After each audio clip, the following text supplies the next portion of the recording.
एक ब्रेकिंग बातमी बघूयात। देवेंद्र फडणवीस आणि एकनाथ शिंदे यांना खोट्या गुन्ह्यामध्ये अडकवण्याच्या कटाची क्लिप व्हायरल झाली होती। पोलीस अधिकाऱ्यांच्या चर्चेची ऑडिओ क्लिप ही आता सभागृहामध्ये सादर करण्यात आली आहे। प्रवीण दरेकरांकडून या प्रकरणाच्या चौकशीसाठी एसआयटी स्थापन करण्याची मागणी होती आहे।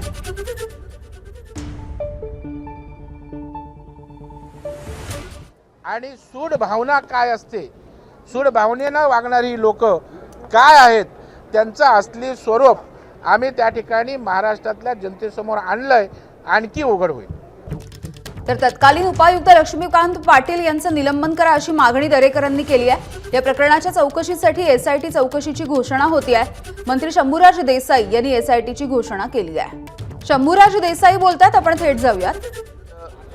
प्रवीण दरेकर साहेबांनी, प्रसाद लाड साहेबांनी एक अत्यंत महत्त्वाचा विषय हा सभागृहासमोर मांडला, निदर्शनाला आणला। तत्कालीन काही पोलीस अधिकाऱ्यांनी त्यावेळचे माननीय विरोधी पक्षनेते देवेंद्रजी फडणवीस साहेब आणि महाविकास आघाडी सरकारमधले नगरविकास खात्याचे मंत्री आदरणीय एकनाथजी शिंदे साहेब यांना काही खोट्या प्रकरणांमध्ये कसं गोवता येईल या संदर्भातला एक पेनड्राईव्ह, त्याची व्हिडिओ क्लिप, ऑडिओ क्लिप ही सभागृहामध्ये दाखवली आणि ती सभागृहाच्या माननीय सभापतींच्याकडे या ठिकाणी दिलेली आहे। या चर्चेमध्ये काही स्टेटमेंट त्यांनी वाचून दाखवली। त्यांच्याकडे जे कागदपत्र उपलब्ध होती ते स्टेटमेंट जर पाहिले, ते जर त्यांनी वाचलेलं, मी स्वतः सभागृहामध्ये होतो, अत्यंत अश्लील अशा पद्धतीच्या भाषेत एक वरिष्ठ अधिकारी बोलतानाचा जबाब त्या ठिकाणी आहे आणि फडणवीस साहेबांना आणि शिंदे साहेबांना त्याच्यामध्ये अडकवायचं आहे, गुंतवायचं आहे, अशा पद्धतीचं एक कट हा तिथं रचला जात होता असं त्या संपूर्ण चर्चेमध्ये आलं। सरकार म्हणून आमचं स्पष्ट मत झालं की एखादा एसीपी दर्जाचा, डीसीपी दर्जाचा अधिकारी एवढं धाडस करू शकत नाही स्वतःहून। त्याला कुणीतरी, त्यांनी नाव त्यावेळी घेतलं तत्कालीन डीजी पांडेंचं, पण डीजी सुद्धा कोणाच्या तरी सांगण्यावरच हे करणार आहे, स्वतः त्याच्या मनानं करू शकणार नाही असं सरकार म्हणून आमचं मत झालं।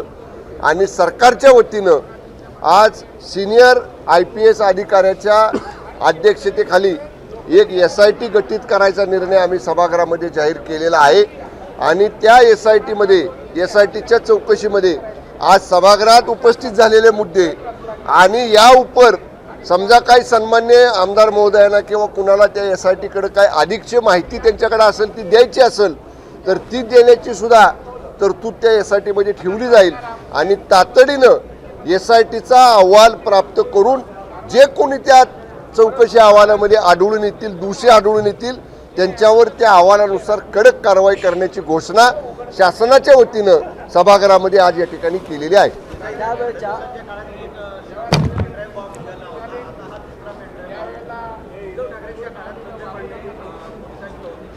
आयुक्त नाही, महासंचालक।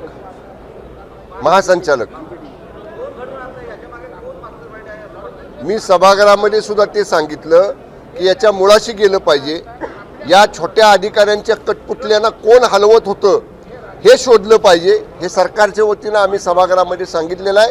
आणि म्हणून वरिष्ठ IPS दर्जाच्या अधिकाऱ्याची अध्यक्षतेखालची SIT नेमली जाईल आणि याच्या मुळाशी सरकार जाईल।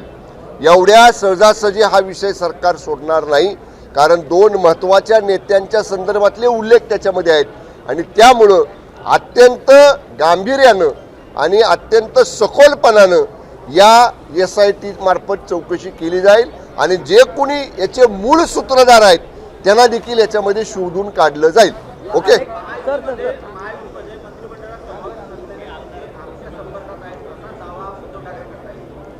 नाही मला माहित नाही, त्यांनी नावं सांगावीत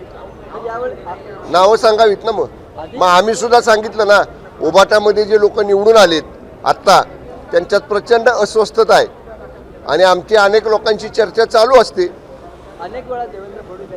त्यांनी नावं जर सांगितली आमच्या महायुतीमधल्या लोकांची तर आम्ही त्यांच्या महाविकास आघाडीतल्या लोकांची पण आमच्या संपर्कात असणाऱ्यांची नावं सांगू।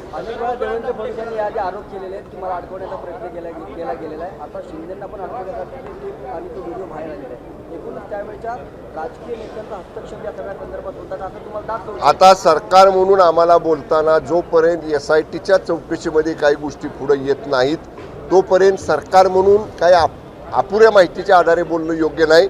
थोडा वेळ द्या. SITच्या चौकशीमध्ये सगळ्या गोष्टी बाहेर येतील आणि ज्या SITचा अहवाल येईल त्यानुसार कारवाई कडक केली जाईल. ओके, धन्यवाद. काय आता सुषमा अंधारे यांना नागपूर एअरपोर्टवरती कुणीतरी धमकी दिली अशी माहिती मिळते, याची चौकशी करायची मागणी करतात. त्यांनी तक्रार दिली पोलिसांकडे तर पोलीस त्याच्यावर उचित कार्यवाही करतील. धन्यवाद. ABP माझा, उघडा डोळे बघा नीट.